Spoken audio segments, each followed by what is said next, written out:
people in the live stream, this is just a weird continuation of what's just been happening. But people on YouTube, welcome to a Vandal and a Gentleman with no intro other than just the things on screen just changed. It's a pretty improvised version of the show. We're going to be running now a podcast about the Counter-Strike scene for maybe the next hour or so, so stay around, have a listen. It should be interesting, but yeah. Let's get this started. Quack, you believe you have topics, and I'm going to be here. I do have some topics. Originally, I wanted to sort of, get up to speed about what's been going on with the Vandals, with the new roster, but we sort of did that in the pre-show. I thought we wouldn't have time to do it in the pre-show, but we did have time. Well, I mean, if we just want to briefly overview this new roster, I would say keep an eye on Rub, of course, exciting new pickup from the NA roster of Vandals. And Neoxa really showed up in this game. Oh yeah, for game one, that was just really, really impressive to see, especially for an open player to play so aware. That's something you usually see a lot. It's a sloppy, push, just not checking things.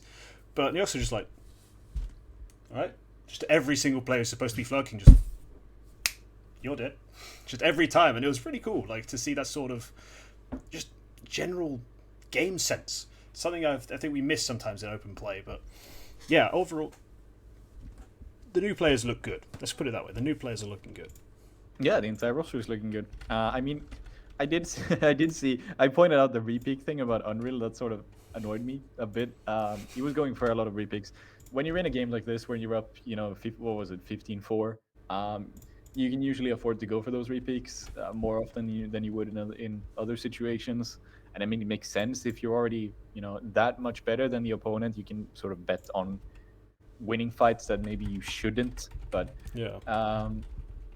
But otherwise, well handled. I didn't see any major mistakes from anyone. Even in the case of Sumro, sorry, I forgot the name. Even in the case of Sumro, there were a couple of mistakes here and there when he was sort of playing the solo player. He was I don't know. I think this is something that either Rub or Unreal has come up with at some point.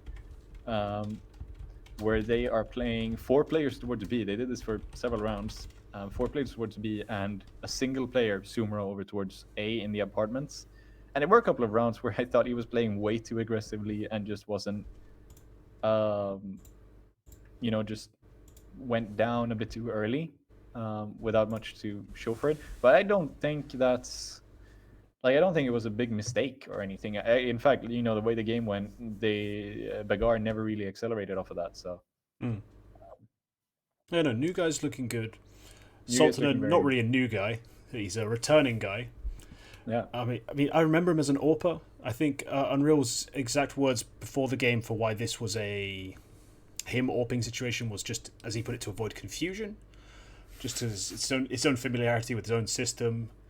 To just bring it back like that, because he's been playing this entire season with main, that higher that slightly higher level. He just wanted to keep it simple, call off himself as the AWPer. Maybe that'll change in the season. So I remember Sultan being an alright AWPer. It's not a question of quality, I don't think, but we'll see how that progresses. But yeah, I think the main attraction from the start of that game was Ruv. We hyped him up in the pre-show. Said, he's playing really well in main in NA. Comes over, hits 7 kills in 2 rounds. I was like, thank you. Just thank you for proving me right. Yeah, I mean, that ace in the second round, that's... yeah, it's something else. It's definitely something else. It's entertaining. That's what it was, really. It's entertaining. But yeah, that was our opening game. I don't think we have much else to say about it. I mean, it was a stomp. I think the inexperience of Team Bagar or FC Bagar sort of shined through. Neoxa deserves a mention, of course. Really, sort of a silent or a bit of a slow burn. I mean, he ended up close to the top of the scoreboard if he wasn't on top of the scoreboard. But you never really saw him get insane multi-kills in the same way that Rub did. Just sort of, he find the 2K here and there, and then a 1K here and there. And, a couple of rounds where, he would come in clutch with headshot here and there. But then he just sort of crept up the scoreboard and ended up on top. So It's also worthy of mention at the very least. Yeah, I mean, it's one of those performances where it's like, not everyone has to be multi-kill. You need that solidity to build off, and I think that's what essentially Nyox ended up being. It was a rock, just consistent, played well, played smart. So, when we look at this team, I'm just going to get a preseason, like, caster's curse out of the way. Let's get it done now. Do you think we're making it all the way to main? Wait, what do you need to get to main from Open? Is it top? You win, you make it into the playoffs. You win X amount of series, where X is calculated based off your like seeding, because you know some people have to play an extra series if they're not high enough seeded, and then you win series until you make main. Just put it that way. Well, all right. I don't. All right. Realistically, I don't think this is any indication of how the season can go. Like, as you say, sometimes you get Open teams that just sort of come in and then they just make it straight up into main. I'm just like that. You've never heard of them. They've never played anything before, and then they just flash through everything and just make it straight to main. You know, who knows? Maybe we just run into those sort of teams in the playoffs. We could have bad luck with the seeding. But yeah, I would say this is a very stable roster. Is probably a good word for it. Okay. I mean, like, there's good chemistry. I know there's good chemistry between Unreal, Sultan, and as far as I know, Ruv. And it seems like Neoxa and Sumra are really just fitting into that. And hopefully that's the way it'll go through the season as well. And that's a solid. No matter the performances were very good, but no matter the performances, that is going to be a solid base to build off of for the future. All right, yeah, it's a pretty fair assessment, pretty fair evaluation. Not too overhyped. I'm just going to say it. We're going to go all the way to main. We're going to curse it now. I want to get excited about it, so I'm just going to say it. We are going to main. Yeah, we all the way to main. It's happening. But yeah, I don't know if anyone of you who are watching, listening, or caring have noticed. It's going to be the major tomorrow. Yeah, that little thing used to happen 3 times a year.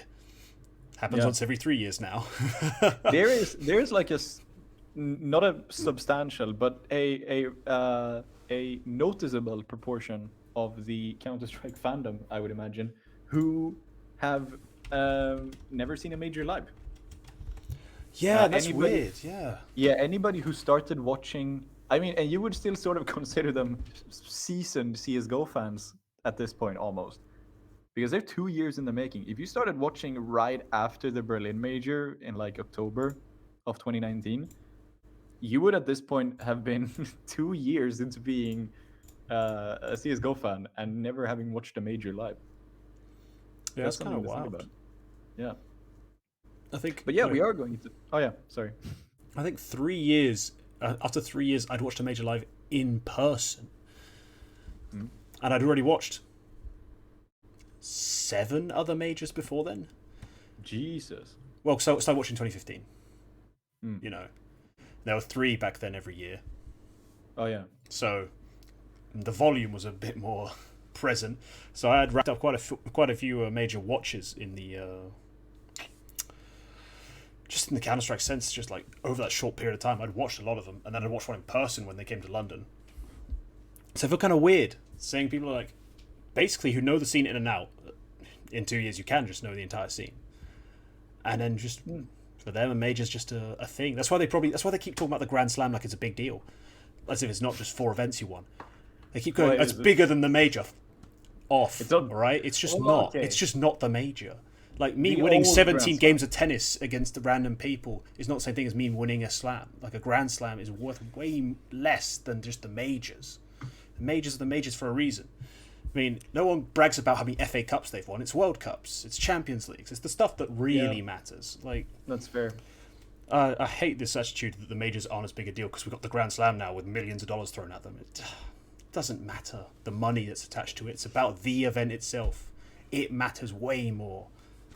Yeah, I think, yeah, the major definitely does matter more. Like, the major is the big thing, but I think it's sort of okay. I always draw motorsport parallels here, but in motorsport in particular, you often find drivers who probably should have done a lot better than they did simply because there's too few winners in that sport for everybody to make it, and someone is going to have really shit luck.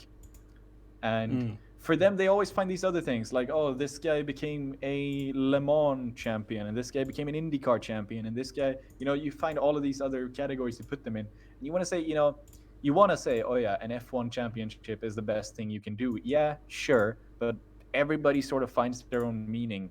And I sort of feel like that's the same way. If you're a Navi fan, you don't have the major right now. You don't have a major trophy in your cabinet, but you do have a Grand Slam. If you're a Liquid fan, you don't have a major trophy in your cabinet right now, but you do have a Grand Slam. And I want to say that when it was on LAN, the Grand Slam was a pretty big deal. Like winning that many big events, if it shows at least it shows a different quality than majors, because majors are the most high pressure. They're the most valuable, event you can win. I mean, if you win a major, you are made of the right stuff. Like it is. I would say it is impossible to fluke a major entirely. You can have some good luck pushing your way here and there, but you can't just be a fluke team and win it outright. You still need to be at the very least one of the best teams in the world. Mm-hmm. And the Grand Slam shows a different characteristic, which is more consistency and showing your maybe a more well-rounded team overall, more than just being able to perform on the biggest stage in the world. Yeah, so you agree the major is more important. Thank you. The major is more important, yes. But I don't want to shit on the Grand Slam either. I want to say that you have different things, and I like the Grand Slam because it's sort of an alternative. It's a nice bit of money you can throw into the VC prize dump. Like just all this money comes in. Oh, cool, you got some extra money because you won these 4 events. Win a major, noobs.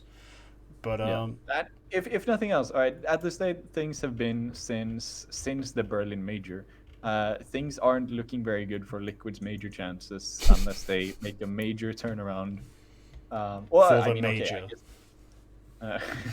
Well, I mean, they could do well this year, I guess, but unless they do something like significantly different to become, this very, very, very good Liquid roster, then their major chances aren't looking very good. But they will always have the Grand Slam, which is what Elige will say as he rocks himself to sleep. And, at least I got the Grand Slam. At least I got the Grand Slam. Why couldn't Fallen have been 4 years younger?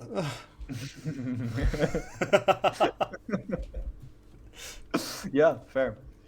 But yes, we are moving into the PGL Major in Stockholm 2021, which is exciting. It is the first major on Swedish soil since, I think the last one would have been in 2014. It was DreamHack Winter 14. Yeah, I believe that was the last Swedish major, because the DreamHack Winter and Summer Championships we had as majors were all, the Jönköping ones. So they're all Swedish. We never had one even in. Oh, thank you. I've been saying it for the last 4 years, going to DreamHacks myself. So I'm happy with my mastery of that one specific pronunciation. But we've never had one in a real major city. No Gothenburg, no Stockholm, no Malmö. It's only been Jönköping. And as the casters always complain about it, because there is nothing to do in Jönköping. It's an arena, 2 pubs, and an airport. The Jönköping DreamHack events are held at Elmia, which is this fucking massive place where you have expos, big expos of car expos and stuff. They're famous for car expos. Like car guys will often say, "Hey, I'm going to Elmia this year," because it's like a big thing. But then once you leave, I've been there. Once you leave the fucking complex, there's a burger store. There's a whole hotel. Literally, you walk down the street. There's a Sibylla, I don't remember if you guys pronounce the L on that Sibylla one. And they sell pretty good burgers, to be honest. And the hotel, the Scandic, has a bar where you can bump into all the casters sat there trying to get as drunk as possible. There's not a whole else. You have to get a bus into town to go to a Western themed steak and beer place. Like what? Yeah. What is the point of this town? Yeah, it is.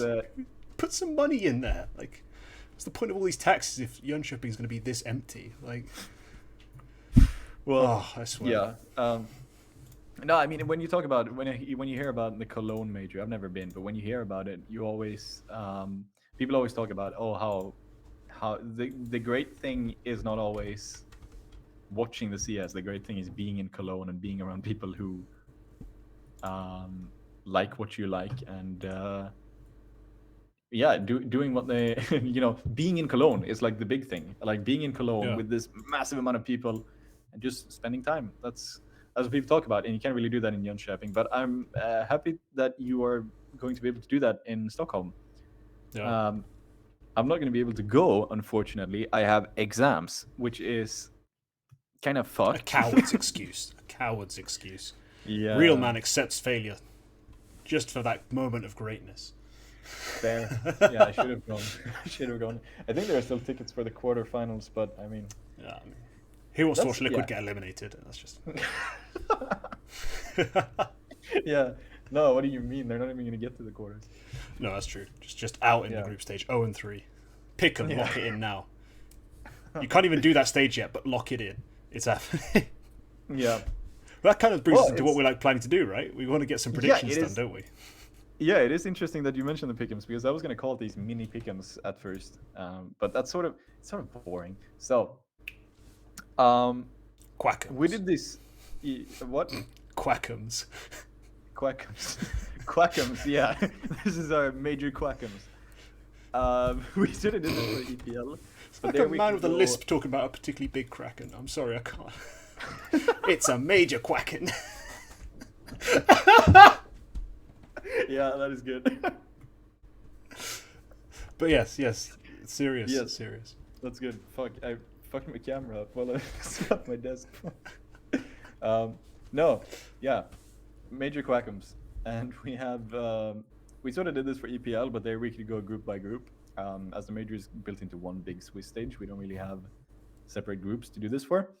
So what I thought we would do is that we would pick 2 teams that we think are going 3-0, which is exactly how many teams are going 3-0 in this first challenger stage. 1 dark horse to make it through, sort of an underdog that you think might go through.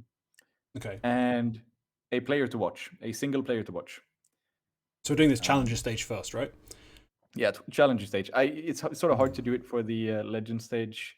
I mean, if you're going to pick a dark horse for the legend stage, you sort of need to pick from the ones who go through the challengers, and we don't know that yet. So yeah, we'll keep it challengers, obviously. Yeah, let's keep challengers. So if you want to kick us off with a 3-0 team. Just one for now. I'll pick one and then I'll do one. And all right, good. The pressure of trying to pick 2 at once is a bit annoying. I like Ents. Mm-hmm. Like, it's always tough to predict. Like, there was a Thorin's video about pick'ems kind of put it quite well. He said essentially, like, the meta of picking pick'ems is the 3-0 pick. You don't pick, like, a favourite going in because it's best of ones. You pick a team you think will probably go 3-1 or 3-2 because they're more likely to just fluke the 2-0 map, because of the amount of upsets we see in the sort of Swiss system. But I'm going to pick Ents anyway, even though they're like a top 3 ranked side, just because I think they're on a really good run of form. They're really explosive, young. And even though it's LAN, I don't think they'll have much of a debuff from that. Like, they seem pretty confident themselves, especially with Snappy as a great leader, like bringing the guys together. And there's no crowd yet, so I don't think it's as big a deal until there's a crowd. So for me, Ents to go 3-0 is not a guarantee, but for me, I think it's quite likely. Yeah, as you say that, we've just had a rank update on HLTV. First of all, interesting. Complexity are down to 30th in the world, below 1 win. Yikes. That's about right. But also because of FaZe dropping for some reason, I guess Cologne results might not count towards recent events or something. Something's dropped off, yeah. Yeah, FaZe have dropped, and which makes Ents a top 10 team right now, which is just weird to say at the moment. I still sort of think of them as this tier 2 team that just sort of had a good run at IEM Fall, but now I guess they're top 10 for real. Like now they're tier 1. Yeah, I mean they beat Vitality in the best of 1, G2 Astralis in best of 3s. Sure, they lost to NIP, but Yeah. Everyone really, basically the entirety of the internet has discounted that victory for NIP and said no one was playing for anything. Device, take your MVP number 377 and go home. Like, I don't really, I don't think of it that way personally. I still think ENCE would have should have put up a reasonable attempt, and they won a map, so that's fair enough. Like, I don't really think there's a scenario where competitors like this aren't giving their best. Like, sure, there might be a difference where, like, okay, this game is for nothing, and we're just gonna play to have fun, or we're just gonna play because we enjoy this game. But they still enjoy the competition, and I think, like, instinctively there is, like, even if they try to, there is no way most of these competitors can say, you know what, this game doesn't matter. I'm just gonna lie down this game. yeah. So I think, uh, I definitely think everybody would have given their all in that event, which is all the more exciting for me, an NIP fan, because they were fucking stomping in that event. But no, this is the challenger stage, and I wasn't going to talk about NIP because they're not here. No. Sticking to the ends. This also means we can keep this podcast below a reasonable length in time. Yeah, once we get you started. But yeah, ENCE is a 3-0 pick. That's interesting. That is perfect, because that's interesting, but it's also not, unreasonable. Like if I pick Tai Lu to go 3-0, which I don't. Oh, that's going to happen. That is going to happen. Don't spoil my second pick ahead of time. Come on. No, I actually didn't do this ahead of time because I thought it would be more interesting to do it live. I feel like with a lot of these teams, they are either going to do, most likely, they're going to go 3-0, or they're going to barely scrape by with like a 3-2 record. And the ones I'm pointing to particularly are Heroic, VP, Mouse, and FaZe, because I feel like all of those could either just, knock it out of the park. I have arguments for all of these teams knocking it out of the park right away, but I also have arguments for them, being a slow burn, just like going through slowly, losing 2 games, picking another one, yada yada yada. Yeah. But I think I'm going to go with, like, if realistically a 3-0 team, I'm going to pick Heroic. They might be onliners, but I think, they are top 5. They have good performances. Exist is coming into coach, which I guess is cool. Yeah, that's a thing. Yeah. I want to say they should be 3-0 at this event. Okay. Yeah, I mean, it's Heroic. They are literally the favorite. If you have to put money on them, on anyone right now, it is literally Heroic, the favorite to be 3-0 in this challenger stage, and that makes perfect sense. I mean, sure, it's online, but I've seen Refresh play LAN. Literally, the guy was still a monster. I've seen these other guys play so much together that playing it's a different room you're playing in, because it's not the arena yet. Sure, it's going to be more intimidating to have maybe some studio lighting on, but I don't put too much into that. I think they'll be all right. If they don't go 3-0, they'll probably be disappointed. Honestly, they want to get it smash bang done and go on holiday.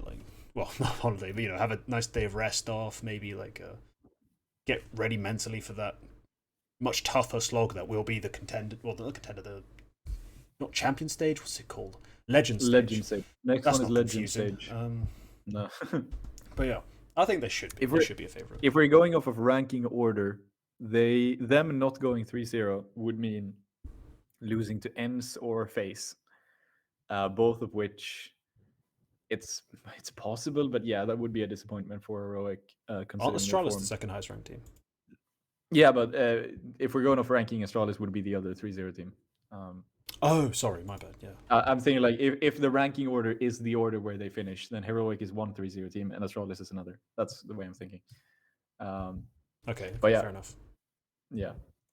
But yeah, sure. Yeah, Heroic. Yeah, like people like to say, oh, they're onliners. They're actually like tier 3 if you put them on LAN, and it's like, sure, there might be a slight debuff on some teams who had success during online play. Like you look at Gambit, you look at Gambit, you look at Heroic, NIP to some extent. They did find success during the during the online pandemic, Furia as well. But like it's not like good CS just disappears, because you're back on LAN. Just magically. Oh, this is a flashbang. Yeah. Does this go on the floor? Yeah, because that was something people are big was probably the big online team. They everybody would always point to like, oh, they're doing all of these, like they're swinging peaks that wouldn't work on LAN, and they have these strats that wouldn't work on LAN, and it's like, yeah, all right, fair, but like watch their games. These are like brilliant strats that work in like a way no one else is doing. No one can really counter this at the moment. And if this was on LAN, sure, they might not be the top one team that they were last year. They might not, have that run of events that they did have, whatever that was. But they would still be a very good team at that point. Now they aren't. They're shit. But they are, yeah. But good CS is still good CS, and the difference in online and LAN is still minimal, in my opinion. And that goes for Heroic as well. All right. So my second team to go 3-0. Just because I want it to return. I want it back. On that thunderous roar of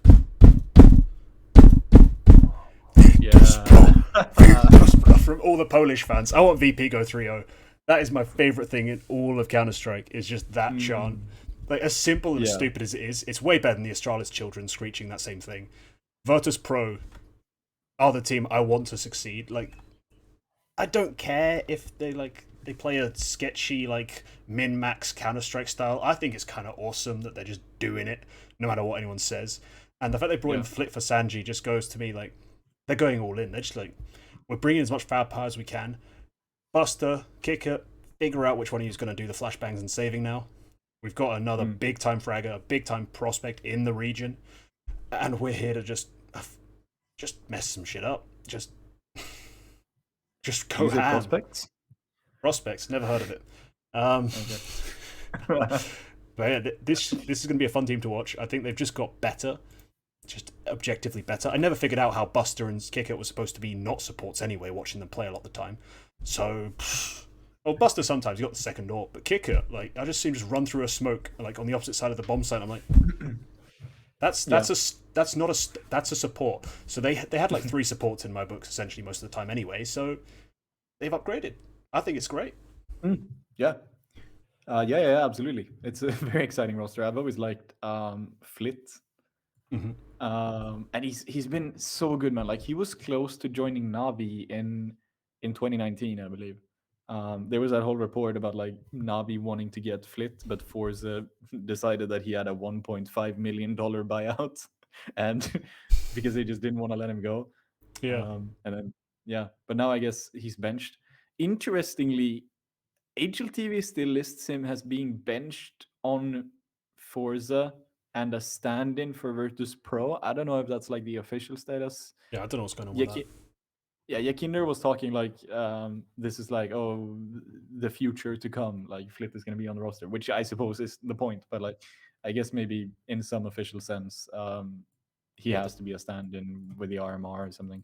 The transaction hasn't happened, but their official roster listed for the major has him as a starter. That's kind of the point. Yeah, they lost points and then got a worse opponent. Yeah, exactly.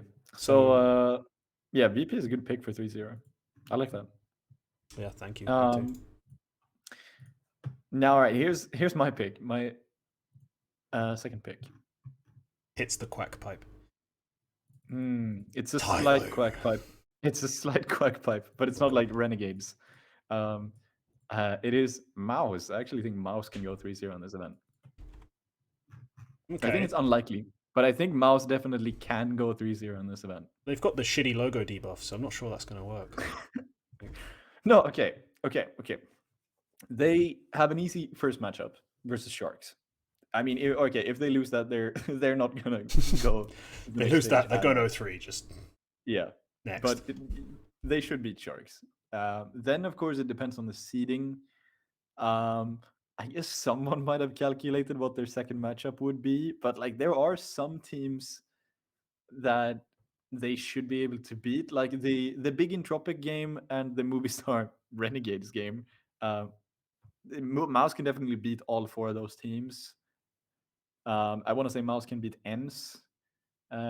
Mouse probably could beat Astralis. No, okay, no, that's an underdog, but they could beat Astralis. Like, there are ways that Mouse get to this 2-0 status, and once it's a best of 3, Mouse could Oh just yeah, do because it. there are best of 3s in this. That's true. It's not all best of 1. No, yeah, it's not all. Yeah. I think I can't remember if it's just the opening 2 games that are best of 1s, or if it's all knockout games. I think it's all being knockout best games. of 3s. Yeah. I don't So wanna- if you're 2-1, no wait, if you're 2-1, you're playing a best of 3. Oh well, then it doesn't matter. You're only playing a best of 1 if you are 0-0, 1-0, or 0-1, or 1-1. So otherwise, you are playing a best of 3. Yeah, because so if you're playing for a 3, yeah, it's a best of 3. That's I think the best way to put it. if you're playing for 3 in general, then it's I a best of mean, 3. Mousesports haven't exactly been the best team No, in best of but- 3s either. To be honest, like I don't think they get a buff from that. They still got like 2 kids and an AWPer who doesn't shoot anyone. Like in a best of 3, suboptimal to rely on ROPs to just be ROPs. Well, in a best of 3, you do have inconsistency on the roster, and being inconsistent is much more of a disadvantage in a best of 1 than it is in a best of 3, in my opinion. You don't get the same opportunity to like reset and be like, all right, now we're gonna try to play this second map better. You just sort of like, if you get off on a wrong foot on the first half, it's sort of hard to recover and get a good second half. And especially with, I mean, sure, A core is trash, but like you have inconsistencies in Frozen, Dexter, Bemas, even Rops has had some inconsistencies recently. And if you can make it to that best of 3, then at the very least you have a chance of pulling through. Better chances than you do in best of 1s. Yeah, but I don't think they're favoured against basically everyone who's above them. I can't sit there and say they're actually favoured to beat Flames or Movistar Riders because they haven't won a best of 3 since like September, but basically August. They haven't really played any. They've won, close qualifier against K23 and 9Z. I'm sorry, I don't count that. So, well, even then, the last time they played in best of 3s, they won 3, lost 3. And the only 2 teams they beat were Fnatic and Evil Geniuses, who were falling apart, and a big, I believe, just made a change.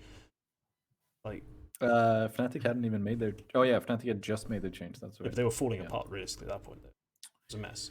Yeah, the team was it's still not the being best reassembled. record. So it's not a team I'd have any faith in. So I think you're very brave to put them at 3-0. Very brave being a generous word. It's the type of word I use on the Underdogs League broadcast a lot. Brave. That's a brave decision to make. Yeah, I know it's sort of an underdog pick, but I feel like still Mouse they have the players that would be able to pull through when they need to. I think it might be easier for Mouse to just like have been sitting here. When was the last time they played like a serious game? Well, they had that qualifier, but like early October was the last time they played a best. Yeah, they played best of 1s in October. Yeah. That's sort of when I feel like they would have been sitting there since the RMR ended and been like, all right, Dexter and Mither have watched every single game. They have highlighted this is what we're doing wrong. And for the major, we are finally putting everything together. And, if Dexter and Mither say, you know what, guys, we're just going to do this good, this good, this good, and not do this bad, this bad, this bad. All right, good. Then, Rops and Frozen at the very least are just going to do that. like on demand, you can just ask those guys to frag. Bemas is showing up as well. I think Bemas graduated. He would have graduated something. I want to say high school, but I don't know. Yeah, he's only 18, so it'd be high school. Yeah, I think he graduated very recently. I think I saw some news about that because he was in school before. And, instantly he just shot up from being this like 1.00 entry fragging kind of supportive rifler up to being like almost 1.10. Like even when his team is struggling so much, that's impressive. I mean, his stats are he's put a 1.11 rating, but he's not playing the same role. He's not entrying. Like he's gone way more passive. I think he also gets the same Misuta buff of just being able to dedicate more time to CS. Sure, and the theories, theory and practice, it does make sense, but I don't know. I don't have much faith in BMS being a third star essentially. Because if you don't have an AWPer, who's going to do it?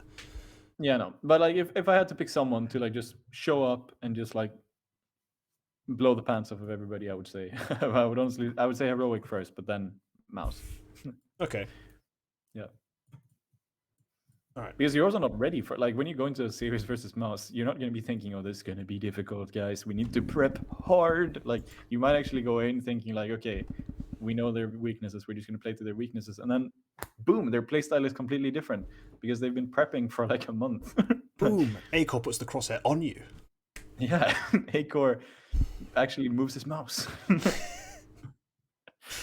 No, yeah. Aside from just b-hopping, but yeah. But yeah, that's our 3-0 picks. Mm-hmm. Now we're going to pick one dark horse, which is like not necessarily like a dark horse from this stage to win the major. Just to win, just to cut out this stage that people aren't expecting, maybe. Yeah, because there's still 8 teams that are going to get knocked out, and I would say there's 6 that you should expect, or 7 that you should expect to get knocked out. But that still leaves like one that's a team that should go through that gets knocked out. I don't know. Anyways, there should be a dark horse. Yes. And when you're doing Swiss stages with this amount of teams, then you are going to get at least one team that goes through that probably shouldn't. Yep. So, which is your dark horse pick? Tyloo. Are you serious? Yep. Oh, you are serious. I'm not going to pick him as a 3-0 because that's just ridiculous. But think about it this way. Mm-hmm. China #1. I rest my case. Can we say that? Or actually, I guess we can't say that. Next, we don't live in China. But yeah, it's the other one that is controversial. Yeah. Sorry. For now, we're still allowed to say things like that in the West. But yeah. True. No, I mean, to explain myself a little bit, just a little bit. They basically have a reputation of just showing up in Europe and being irritatingly good on like 3 maps, maybe most of the time just 2. But they've done it in the past where they have come in really well prepped and brought out like not necessarily completely changing the meta, but like playing to a specific like style super well. And there's never been a question of are the Asian players individually like up for it. It's always been more about team protocols, prac, stuff like that that's been questionable. And they've been preparing for this event for, let me check the exact date, but they're one of the teams who've had like 20 days off, I think, since the last official. The last official was the 10th of October. So yeah, 15 days. This will be 16 coming into their first game. They've not got any problems with like, just having showed up, jet lagged and everything. They're prepped. They're ready. I think they're individually going to shock some people. Like, they're pretty good players. We've seen already like guys like Attacker and Somebody and even Summer actually play in Europe and be good enough in like just skill wise. I think this team maybe 3-1. I don't think they'd win. I think if they lost that first BO3, to be like to go 3-1 and just end up having to play for the 3-2, I think it'd be too tough of a fight. But I do think they're a dark horse to just make it through. Yeah. Danking deserves a shot as well. I mean, he hasn't played outside of Europe, but he has averaged a 1.19 rating on the team while playing in Asia. And that is that's all pretty nuts, to be honest. I just noticed something. Somebody is beaten by 1 month to be the longest standing member of a single team on one end, like back to back. Before it was Chris J for 7 years, but then he left Mouse, and then it became Flamey, and then he left Navi, and now it is Liquid, who have a Leech for 6 years and 7 months. But Tyloo have had somebody for 6 years and 6 months, and that's pretty impressive. Who they have? Somebody. Oh, fuck you.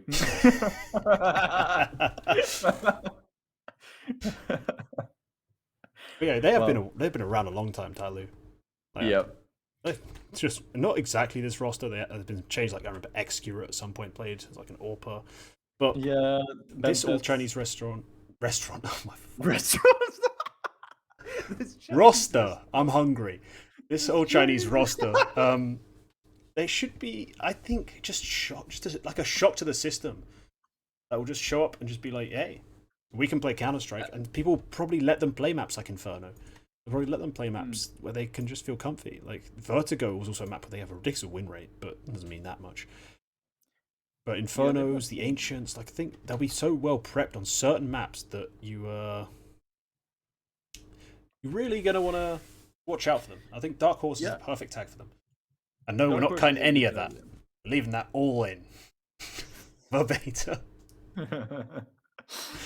Yeah, no, I agree. I agree they could be a dark horse to go through. It's definitely a very unlikely dark horse, but More likely than Mouse. all right. They have had some weird players. They had Freeman for a while. Yeah. Strange but name I for believe... never mind. Yeah, strange name for... Well, it's actually appropriate because he's from Hong Kong. Exactly. But Strange name. Yeah. He did have to leave Tyloo when the pandemic started because the team had to travel back to China, where he can't go. So he was dropped for he was dropped for Danking and Slowly, and Xeta, the South Korean player, like the only relevant South Korean player at the time, was also dropped at the same time. And they also had Bondic for a while. That's not trying to figure that one out. Oh, that's just... They had Xcuret, they had Bentet, of course, and then there's some names you recognize here, like Captain Mo, DD. I mean, Captain Mo and DD were like part of the core initially when they made the they started making events and showing up in Europe. Captain Mo and DD, they were a part of the team for like 5 years. Yeah, DD being, of course, Mandarin for little brother. Wow. Just a fun fact, in case anyone didn't know that. Okay, no, I didn't know that. That was pretty cool. Yeah, no, they could, and this also, like, you should mention the surprise factor should be mentioned as well. Like, yeah, teams just don't prep for Tyloo. I can't imagine that Heroic are sitting, they are prepping mostly to face Astralis, Ens face VP, Mouse, maybe Big. Mostly for those teams, maybe Flames for some reason, but like they are. You should prep for they Flames. Are not. I think that's... Yeah, they are not prepping nearly as much as they maybe should do versus Tyloo. Yeah, I'm so confident in fact that Tyloo are going to at least win their opening matchup that I actually have money on Tyloo and Renegades winning their opening games. Oh. Well, Renegades is fine. Renegades, I actually even think they're like, I don't care about the ranking. I don't care about what Movistar have done recently. Renegades are the favorites in that game, in my opinion. Yeah, but they're like 2.3 to 1 underdogs. Yeah, that's a good bet, to be honest. I wouldn't bet on Tyloo. Oh yeah. All Let's go. Fine. Way to lose easy money, but all right. It's all right. I was playing with house money anyway. I've had a 5 on Furia to win IEM full North America or something like that I forgot about. I opened up the gambling sites there. I was like, I got money, and just dropped it on everything. Well, yeah. If I had to pick a dark horse, I'm not even sure if you would consider this to be a dark horse. I think it's a dark horse, and I think it's a reasonable dark horse. And actually, this, like, I think they are going through. I think they can do much more than just go through. But all right, here comes. It's Entropic. I've talked about them quite a lot recently. Oh yeah. Yeah, I think they're actually a dark horse. Just because I don't think they're a top 8 favorite team. No, they shouldn't be. And like, I want to say there's an even bigger dark horse, which is, theoretically Renegades. I think Renegades are going through as well. But that's a dark horse. Yeah, but wild. Who made such a wild prediction on this show? I mean, how outlandish of you. No, but I think when you factor in, okay, Heroic, Astralis, Ens face, VP, those 5 are definitely going to make it. Then you add, Spirit, Tyloo, Flames, maybe. The other favorites. Yeah, Flames, sure. We have 6 then Mouse, 7. Then there's only one more spot, and it's Entropic. Stop the cap. I don't have Mouse as a top 8 favorite. All right, fuck it. Renegades instead of Mouse then. Fuck. Anyways, I feel like Entropic just don't fit into any reasonable top 8. Except if you're me, because yeah, sure. That's they are a dark horse, and they are like, tough team to play. Like, I think that's the best way to categorize it. Like, you wouldn't say that they have like a star-studded roster. Like, there's Elian, then there's like 4 other Russian dudes. Well, one's Kazakhstan, but it's kind of like that. But they're just tough. Yeah, they should be tough. Yeah, and they're also incredibly confident, from what I've heard. I saw an interview with Elian and Hooch.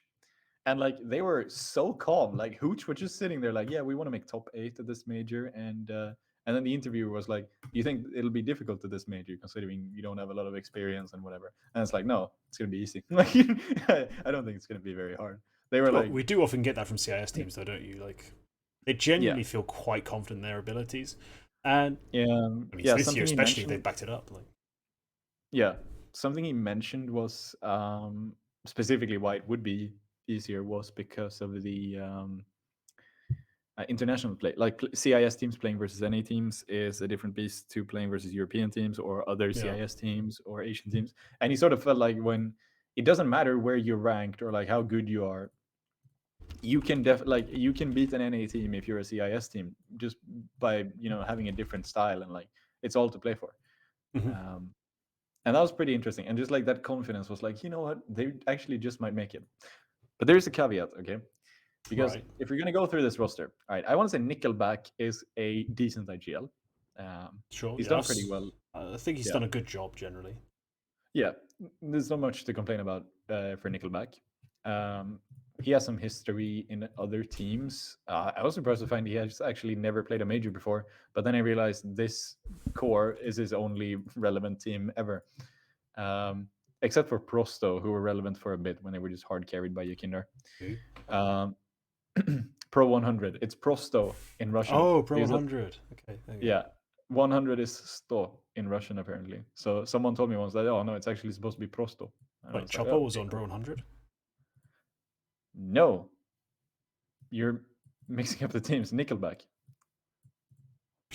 Yeah, okay, never mind. Sorry, Were you just talking about an entirely different team? No, I I had the wrong guy in mind. Like, well, I mean, yeah, they are a similar spirit and Entropic in various ways. Oh, that just we'll cut that. We'll cut that. We'll cut that. All right. Yeah, we don't need to cut anything else. Just that. But yeah, no. Like Nickelback has done a good job on the IGL. He's fairly experienced, but he's still not like washed. So that's good. Yeah, no, he's still as a player, he's still all right. Like he still has moments of just like multi-kill. Just all right, okay, Nickelback. Like he's not a washed-up player. That's a massive advantage. Yeah, and despite this being like his only relevant team, except for as I said, Prosto for a bit, he has actually played 3 minors, and none of them with this team, like with this core, which is interesting. He played 3 minors through 2016 to 2019 on various different teams, which is like minors. Like, we talk about this core. It's Crad and Forrester were both, I think, salvaged from Hard Legion. Yeah, but like if we're talking, this roster is the same roster that was on Winstrike. It basically started on Winstrike. Yeah, they're called EPG Family for a while, but yeah. The last roster to play for Winstrike was this exact roster. And before when they dropped Chrisen and Bondic for Crad and Forrester. But Nickelback was still immediate upgrades, to be honest. Having watched those players. Hobbit was there before Nickelback joined, which is pretty interesting. Yeah, Hobbit went through some wild stuff like in his career. Like, yeah. But no, there is a caveat. There's a reason I'm going through the roster. But anyways, Nickelback is reliable. He's not going to be a problem. Lucky, or Lack one, is also not going to be a problem. Lucky is like a solid, sort of like middleman rifler in my opinion. Like he does what he does, and he does it pretty well. He's been successful in this team. He's even in certain periods, he's almost looked like the second best player statistically on this team. I mean, he has moved to like a hard support recently, though. Yeah, he doesn't need to be the second best player on this team. He just is sometimes. But but we like him, and he's not going to be a problem for Entropic. He's not going to be the defining factor deciding if they make top 8 or if they bomb out in last place. Like he's not going to be the problem. And Forrester and Crad, if you throw back to Berlin, Forrester and Crad made it through this challenger stage with a 3-2 record into the legend stage with worse teammates. There's no other way to put it. They were the 2 best players on that team that made it through. Dream Eaters at the time. That roster. To become Hard Legion. Yep. Wild stuff. But they were the two best players on that team. Like no one else was even remotely relevant. Not even like they didn't even have Star Opera. They had Speedak, who I kind of like Speedak, but he's trash. So, yeah, there's no other way to I'm put sure that he's a really. nice guy, but he is terrible. Yeah. But yeah, it was Forrester and Crad just sort of doing their thing. I guess Kinky was surprisingly good as well. But generally, that team was worse, and they still managed to make it through, which is impressive. Yeah. But now here comes the caveat, which is like the deciding factor, because it's Elian, who, Oh, you loved if Elian. I thought he was better than Shiro. I thought all this other nonsense. no, fuck, okay, like I don't I am going to keep throwing that necessarily, back in your face over and over again. You said I it don't once and necess- it's stuck. I don't necessarily think Elian is better than Shiro. But what I'm gonna say is that I don't think Shiro is like a one of a kind opera, and I think that Elian slotted into Gambit in Shiro's slot wouldn't make Gambit that much worse. Maybe even better. I don't know. I have no idea how I See, can there it is. compare. There it is. There it is. Yes, that's right. The team. I'm not saying he's better than Shiro. I'm saying that the team might be better.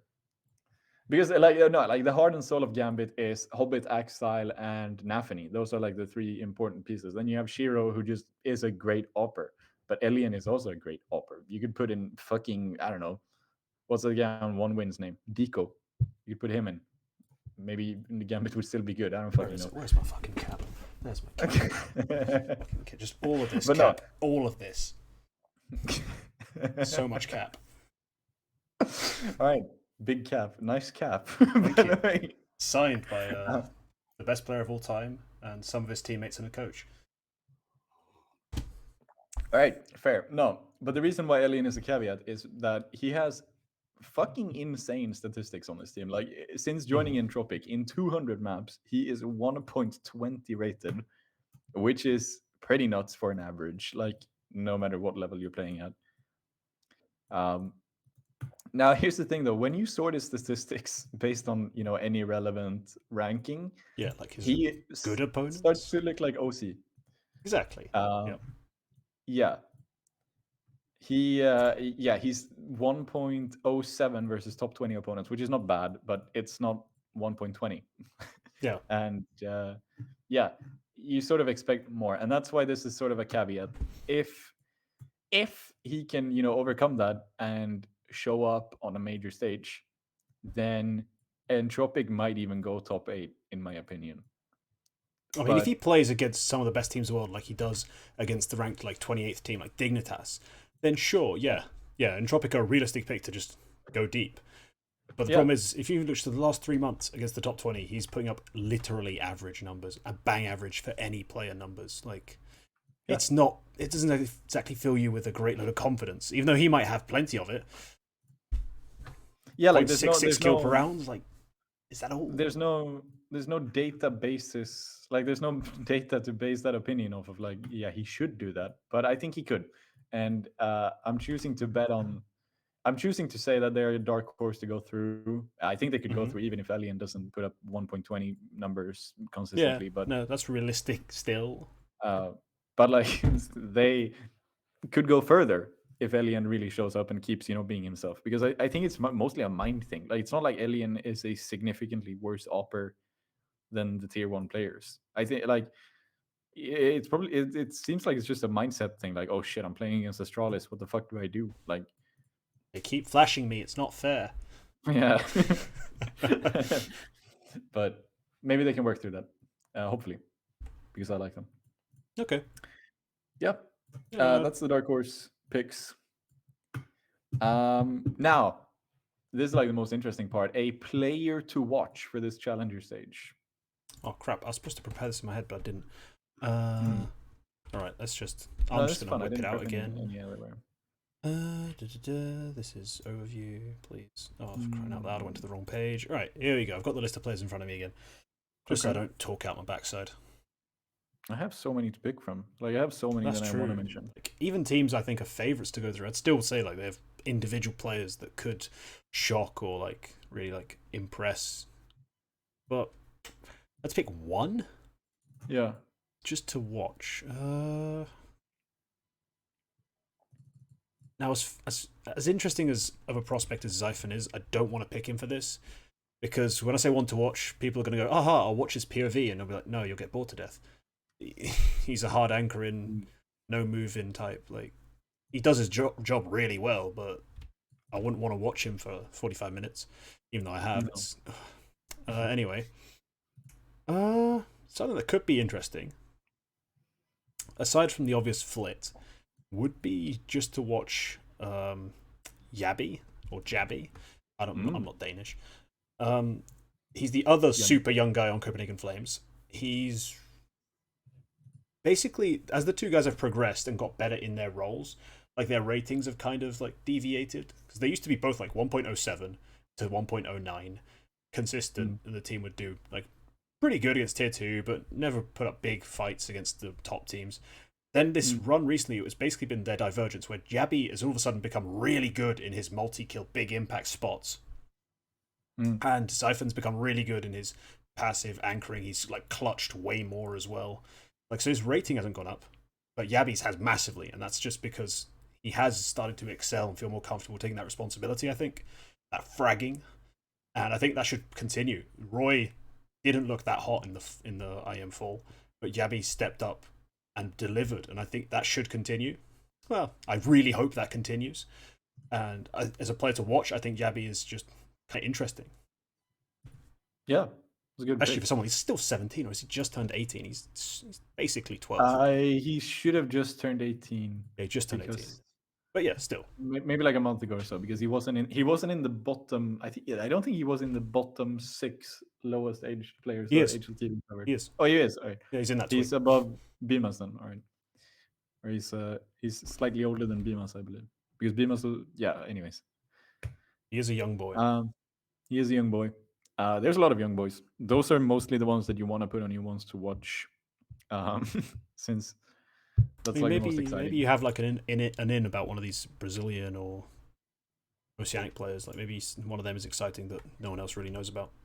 There are a lot of exciting Brazilian players here. Like I want to say the entire Godsend roster. Like if I had to pick a team to watch, I would honestly pick Godsend, because they're just like, people always shit on them for like, oh, they're so either because they have Taku, who is old and washed, or they have too many young players that are too inexperienced. But it's like it's not that bad, and all of them are good. Even Taku is like doing his job. Somehow I feel like Taku is the one out of the old MIBR core who has done the best since quitting MIBR for some reason. Well, I guess Fallen, but Taku is just like doing his thing. But a player to watch, there's a lot to pick from. Like I feel like we mentioned some of the Tai Lu players earlier. And we mentioned Elian. Elian would have been a good pick because it's sort of like a do or die. I feel like it's sort of a do or die thing. We remembered how we talked about Neofrag during EPL. Like if Neofrag flops at EPL, he's always gonna have this like, oh, can't perform under tier 1 pressure umbrella hanging over him. But then he did, and it's like, well, okay, this guy showed that he's got the stuff. Yeah. So Alien is definitely a similar pick to that, but if I had to pick someone new, I would sort of pick. Oh, dude, this is hard. I kind of want to see. I want to see how Tessis. Yeah, Tessis is my one to watch. Like specifically Tessis. Okay. Yeah, because he might be an onliner. Like personally, he might be an onliner in his style. Because like, okay, Tessis is sort of like, not a lot of people notice, I feel like, but Tessis is, at least since he joined Heroic, I think he might be the best player statistically on Heroic since joining. I think Stown just maybe pips him, actually. Oh, yeah, Stown just pipped him. For a long while, Stown was like 1.05. And he was still putting up like the impact, but like he just wasn't finding the rating. But yeah, Stown has beat him. But like Tessis being 1.11 is like pretty big for a rifler when you don't really notice him in the same way as you do, Stown, KD, and even Refresh.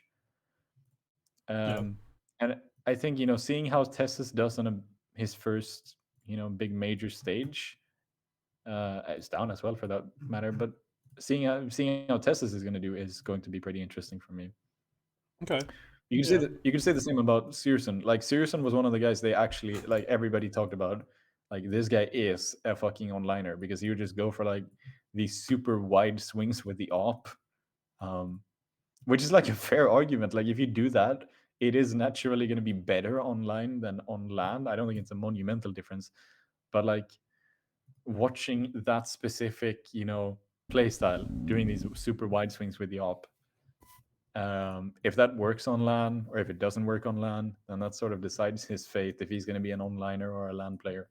Yeah, you don't see that many wide swing AWPing like players like historically. And you think about like, and I think back to like, let's say like prime Kenny S, like post movement nerf, because pre movement nerf obviously you would just wide swing a bit more with the AWP, but yeah, generally the nutty highlight clips are like a repeat is like tiny, like it's tiny little movement out. It's not a wide swing. It's not like completely like exposing yourself, but knowing you have the advantage thanks to the 100 or so combined ping and latency and all that. So there's an argument to be made that he's an onliner. You obviously don't know until he actually does it. He might show up anyway. I hope he does. Yeah. I mean, there's so many players you could pick from here. Like I would say half, if not more, of the roster of this challenger stage are just the future talents of Counter-Strike. Like for real, you have players like Alistair, who is like the only he's one of the few Australian players that we might see in Tier 1 in the next few years. You have players like Dexter, Magix, Elian, aforementioned, Flit sort of showing up into Tier 1, the entire Flames roster, Movie Star Riders, maybe bringing Spanish CS into relevancy, Dumao, Bartin, Lato, Danking on Tyloo.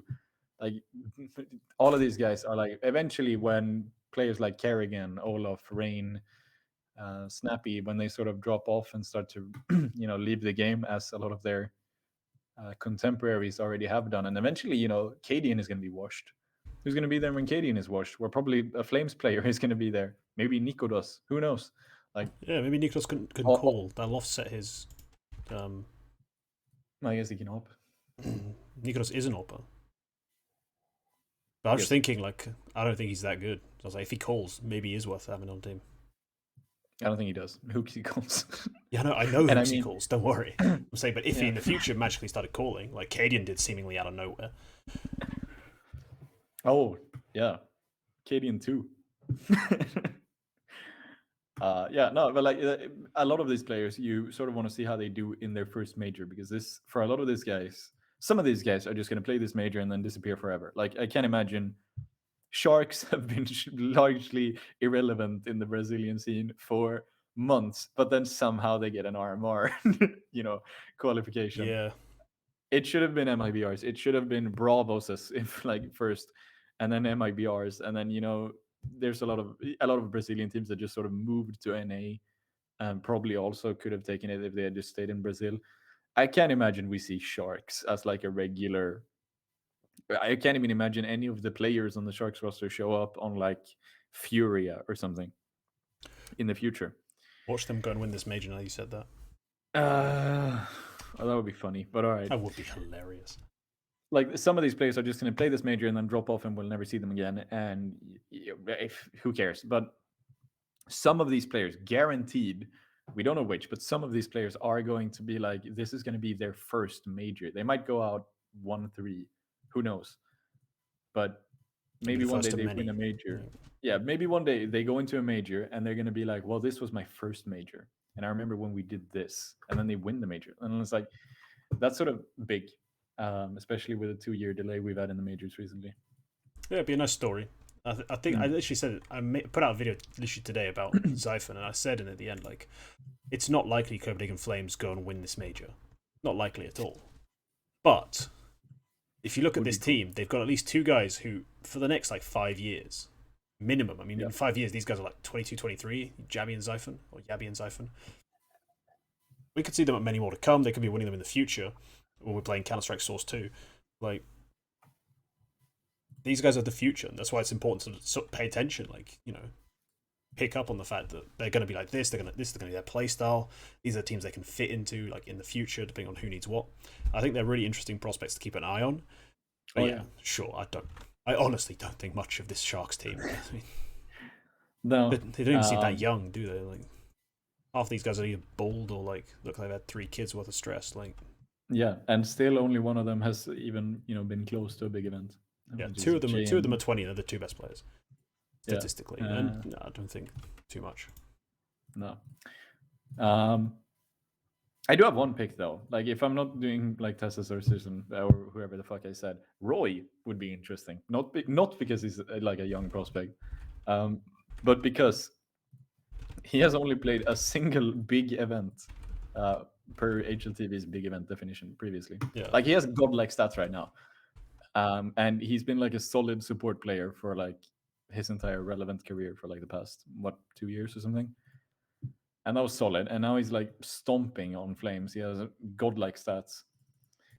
And I really like Roy. But yeah, I just checked. I wanted to see how has he done at big events. And he has a 0.82 average because he played Katowice 2020 with Mad Lions. And they kind of fucked.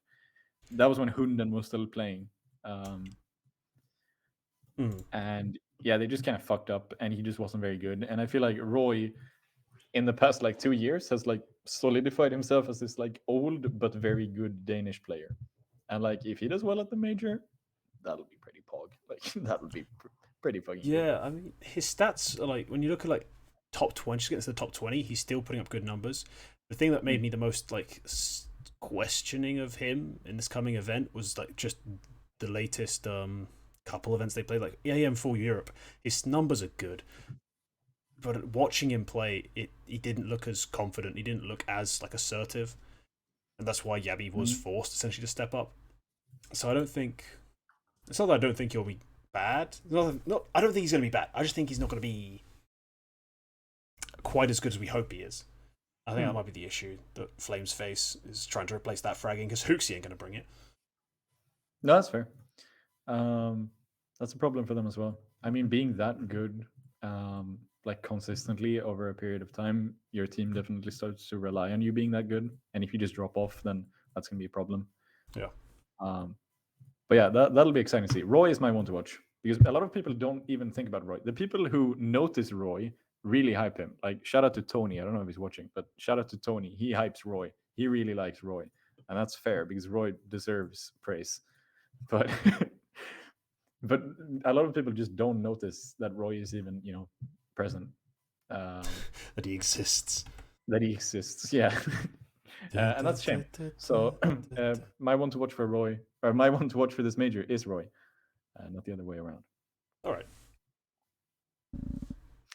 Yeah, I had one more segment planned aside from just regular banter, which is I'm gonna lead in with this. Do you think this is a yes or no question? Do you think an organization that has never won a major before is going to win this major?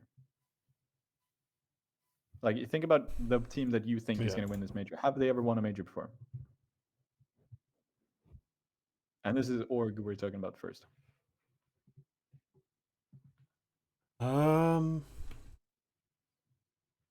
Yeah, they have. That's a weird thing, because the top 2 favorites, one of them has, but I don't have a top 2 favorite winning it. Oh, okay. Well, I have this team going to the finals, and I might as well bring them up. They're spicier here. Okay. All right. So yes, they have won a major before. Yeah. Okay. Does yours favorite? Yeah, my favorite have won a major before. It's a different question. Anyways, moving on. On that team, is there a player who has won a major before, or is this a completely major-less roster? No, there's a player who's won a major. Okay. Interesting. Mm-hmm. Because there are a lot of I've sort of looked over this, and there are a lot of candidates to win this major.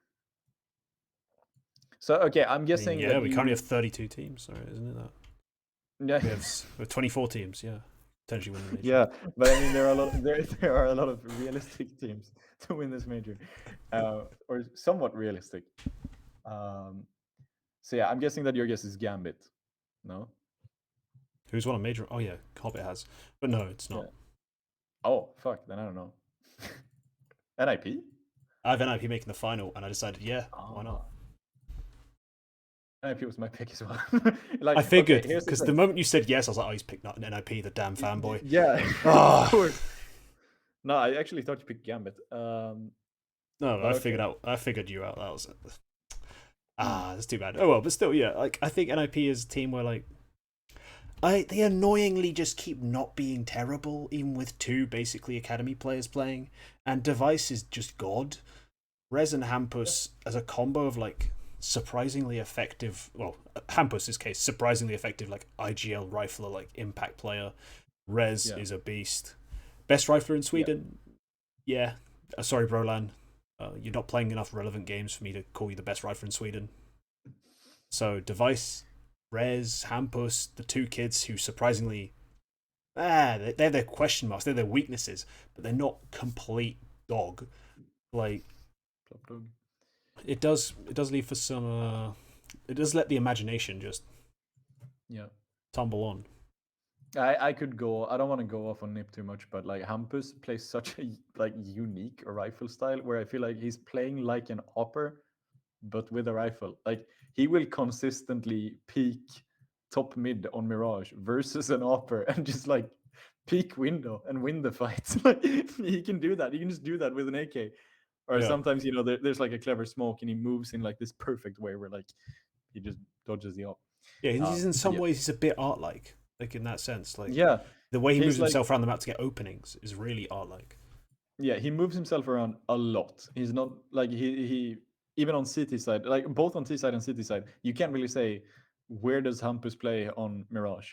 He plays everywhere. Like in either a city half or a T half, he's going to play every single position at least once in both a city and a T half. He's that guy. Yeah.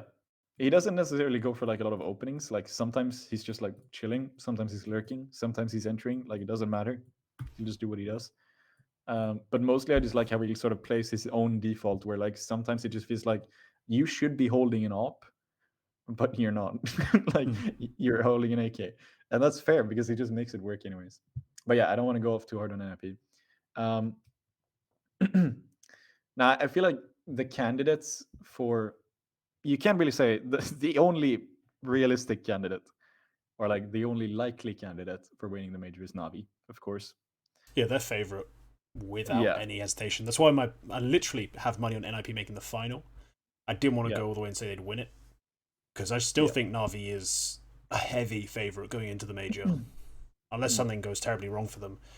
This is one of those things. Like, okay, I'm gonna go off on a basketball tangent kind of here, but like when people talk about goats and all that stuff, there's a lot of people who are just completely wrong and forget that winning stuff really matters. Talking about goats, like who talks about goats? Traders and such. But the point is that like you've got to win, right? Got to win to have a great legacy. And the excuse that's always afforded to Simple for not winning like majors is like, his team, which will ignore the basic notion of free will and you have the right to change team. And he has had massive offers to change team and never did because he loved Na'Vi so much. But that's not relevant. What's relevant is this team. He has no excuse. I'm sorry. We can't say, but his team are bad. Even if his team underperform, I don't care. This is one he has to win. He comes in as a favourite with a team with, Bit Electronic, two of the best, at least 10 riflers in the world. And on their day, they're a duo no one can match. Then Boomich and Perfecto. Boomich, everyone's always talking about like his calling style. Doesn't matter. He's winning. Him and Blade have won this year with some consistency. They've finally built like a system that works. Yeah, and then Perfecto's been awesome in the supportive role, clutching. So you've got no real excuse coming into the event. Perfecto is amazing. Yeah, you've got no excuse coming into the event. This is a squad that should win the major. So if he doesn't win this one, like he's gonna need, 2, 3 to surpass Device at this point. Like, if he doesn't win this one, he is like the best to never win a major because I don't think unless he somehow comes in as an underdog and just like gets away with a cheap major somewhere later in his career. If he doesn't win this one, he like runs the risk of being given the title the best to never win a major. Like that's a big risk. Currently sits in a position where Zaiwu, like we think about players who are like on his level, kind of individually. There's kind of Zaiwu, right? who is kind of a team that's just rebuilding, don't realistically have much of a chance of winning it in any people's books. They're an outside. If we're picking just the top 8, they might be a dark horse, but they're not realistic. They're going to get better as time goes on. And Nico is currently sat on G2, who are about to, if everything goes right, which means for them go wrong, they're about to just demolish this team.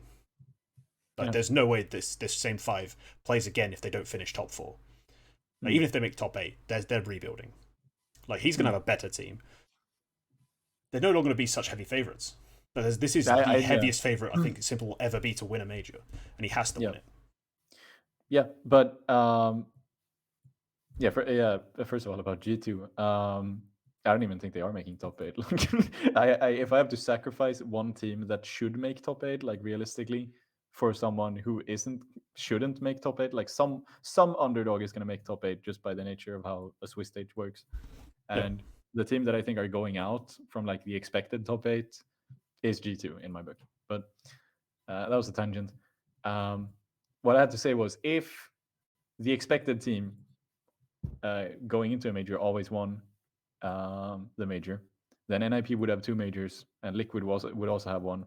And Nico probably wouldn't have left for G2, wouldn't he? Because he would have won a major with FaZe. Yeah. So you can't say that Navi are going to win the major. Like, going into Berlin, Liquid were the clear favorites. But oh, fuck, here comes the surprise Vertigo pick in the quarterfinals by Astralis, who barely scraped by the fucking legend stage. Just barely. Didn't they play like 4 OTs versus both EG and Crazy? in that Swiss stage? Yeah, I remember the first game, they broke the record for the longest map, like pro map, and then the next day they broke the record again versus either EG or Crazy. Like, it was insane. They just barely scraped by, and then they just like they go in and they're like, we want to beat Liquid. We just want to beat Liquid. We don't really care about anything else. And then they just do. Nobody, very few people would have said, or well, a lot of people would have said Astralis were going to win that major, but they were probably not the favorites overall. So, like, realistic candidates, Vitality, despite rebuilding, are in like pretty good form, in my opinion. Yeah, they've hit a nice patch. Yeah, like recently they've been pretty good. Kyojin, Misuta, probably liabilities, are definitely going to be liabilities on like a big stage, I think. Anymore, but... Okay, no, maybe not Misuta. Maybe if we're factoring in like LAN and pressure of like a stadium, there could be some things you can question, because they haven't really played that. Yeah, especially. At least for Kyojin, but maybe not Misuta. You're right. I guess Shocks is like more of a liability, but that has nothing to do with pressure. That has to do with him being shit. But him being Shocks. It's just. But then it's like Zaiwu does his thing. Misuta finally like quit school, and then it's like Pong, let's go hard. Apex actually like good recently. What the fuck? Yeah, he's found a groove individually. Yeah, and like, what is his name? The coach. Extas. Wow, okay, Extas. How have you never heard that said before? Nobody says it. I'm just like but yeah, Remy.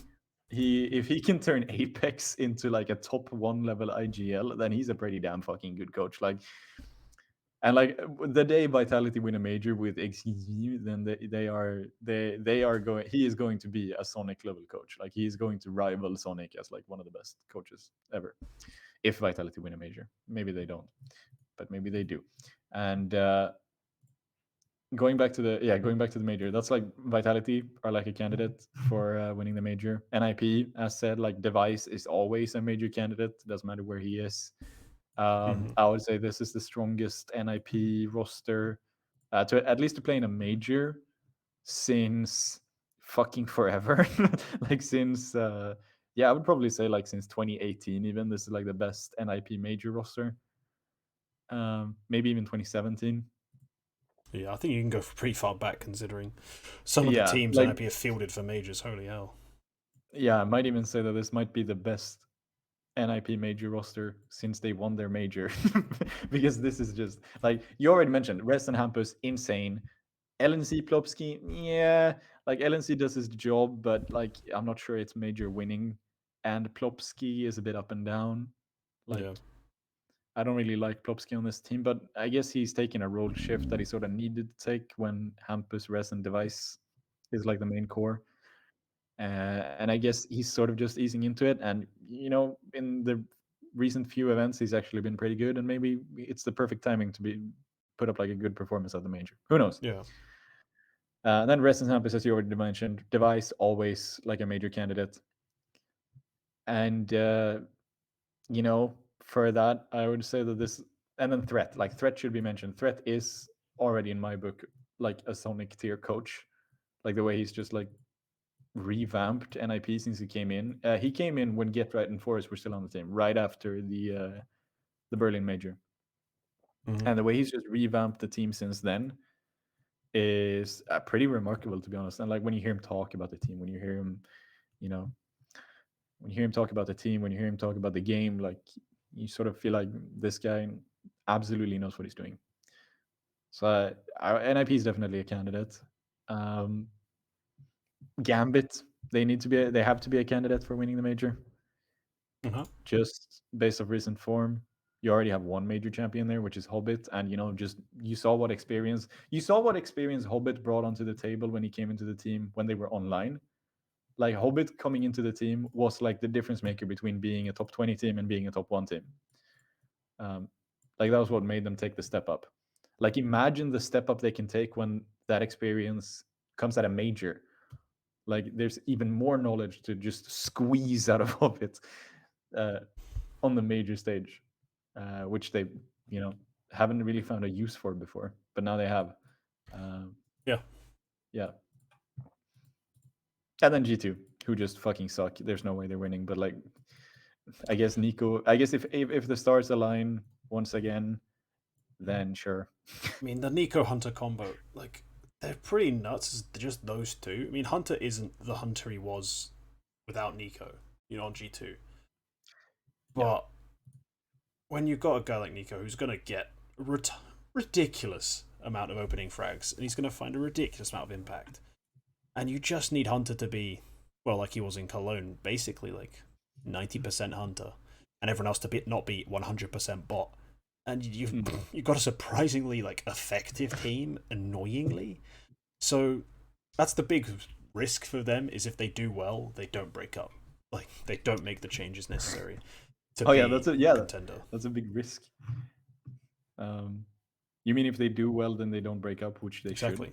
They should. Yeah. They should change. Like again, I'm still pushing for the Balkan Dream Team, and Balkans includes Bulgaria. Everyone is just sat there thinking about Serbian players. Like, yeah, like there's some big moves to make, but will they make them?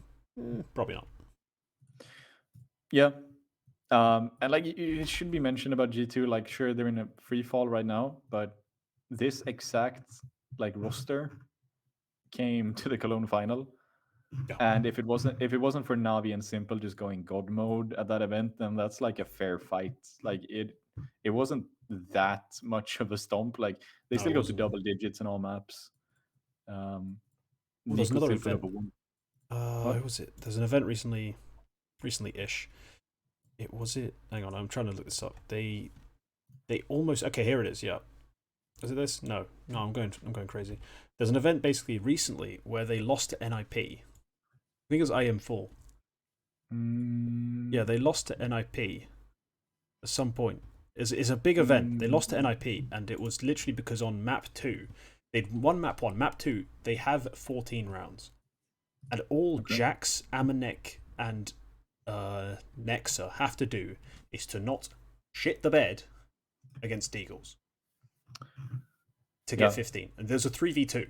And of course, Rez just gets presented 2 1-digs, hits 2 1-digs, and you're like, come on, man. It's not even like he hit him so fast they couldn't react. It was a Mirage. Yeah, it was Blast Premier Fall groups. Yeah, they make it out those groups. I don't think as many people would be screeching for changes. But those guys overpeaked, missed their shots, got wrecked. And now we're looking at, a team that should be making changes. And even the average player on HLTV knows it just because they lost that game. Yeah. They should have never lost that game. Nico actually put up a 1.53 rating in that map, which for like a 30-round map is pretty fucking nuts. Yep. Yeah. 33 and 19. Everything, but wasn't enough. Yeah. So yeah, they should be making changes, but they're still a candidate for the major. I think they're like an outside candidate. Yeah, I can't say that good. Liquid. Yeah, I can't say that Liquid are a major candidate yet, unless they have some massive tricks up their sleeve. Unless Fallen rolls back the years, 4 years, like maybe 5. Yeah. Like it's just not happening otherwise. Yeah, I mean, Heroic could make a run. They've been like a Heroic sort of have shown that they can just like make a run out of nowhere. Like most of the events they play, they're like solidly playoffs, but they don't look like favorites to win. But then sometimes they just like run for it. Like they win EPL without dropping a series. Fucking Pog. Yeah, they can roll. They're a team with enough firepower to just roll. Yeah. And so that's scary. That's kind of scary thing to think about. We haven't even considered Heroic yet because they're in the contender stage. Yeah. Astralis also in the contender stage. I don't see them realistically winning major, but like you just can't count out Astralis.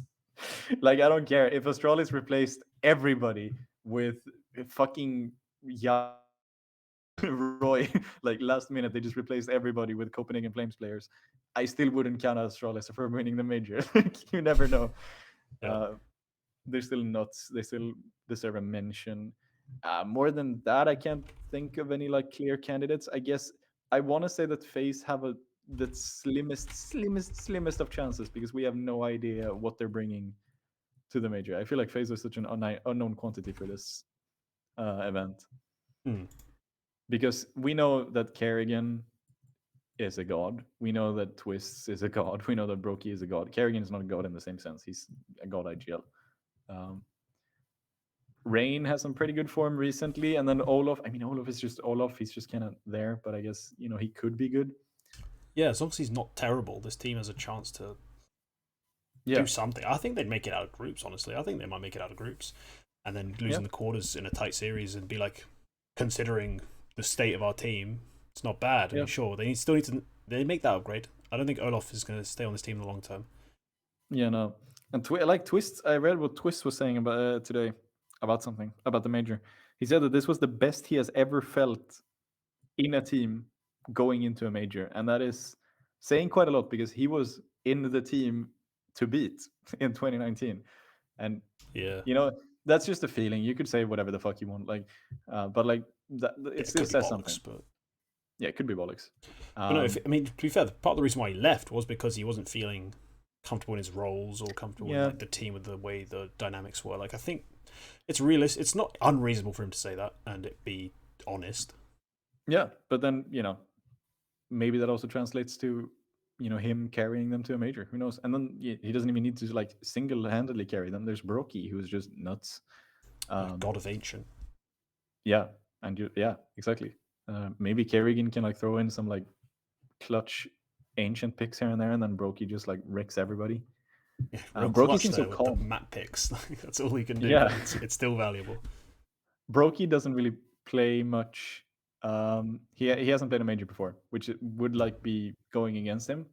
But I feel like Brokey is such a calm player, where I feel like that shouldn't impact him much at all.